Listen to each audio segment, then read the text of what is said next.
Okay, so the next activity the children are going to be working on for the Young You Use class for November 2nd, 2025, is talking about and actually exploring the ritual of prayer and meditation. That's the name of the activity.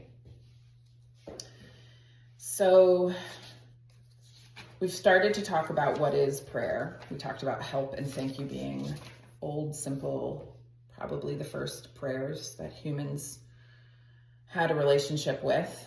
And we are going to look at the song that was created in response to our very own UUSC's Cindy Krupa's prayer that she often has said for years during Joys and Concerns, which is, "May peace, light, and love infuse all living beings with a feeling of connection and knowing we are one."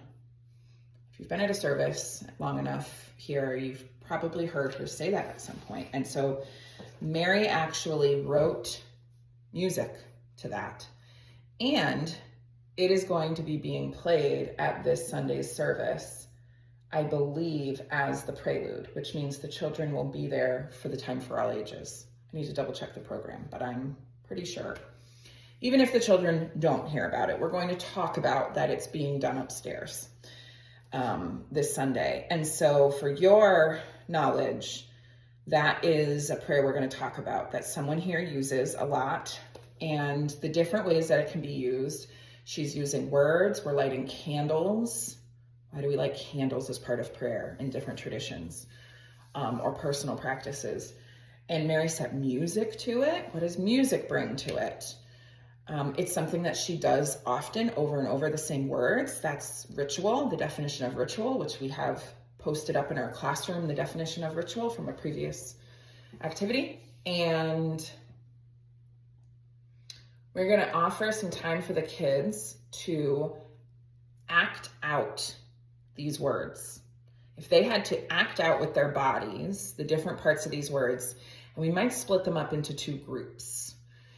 And as two groups, they're still individually giving their own expression. There's no right or wrong answer, but it offers two different kinds of experiences to happen, and then we can have them share them out to each other. If someone feels really inspired by it, it can be part of something that we offer up on the main level in a time for all ages or as part of a service sometime. But it's just, the goal of that would be to give them, the children, a further connection and experience to this lesson, not for them to perform for the community. So if that feels interesting to them, it could be something that comes up. Then if it feels like we have time and the emotional mental bandwidth, they are going to be invited to have a little meditation time and materials to think about, write, and draw or hum their own prayer. And then they're also going to be offered time to share those things out.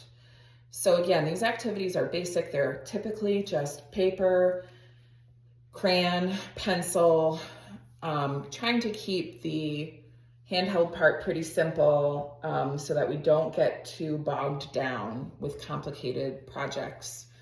Now, there will be times where we will do more involved things, but a lot of the activities are going to be talking, drawing or writing, singing, moving, being indoors, being outdoors as part of the learning.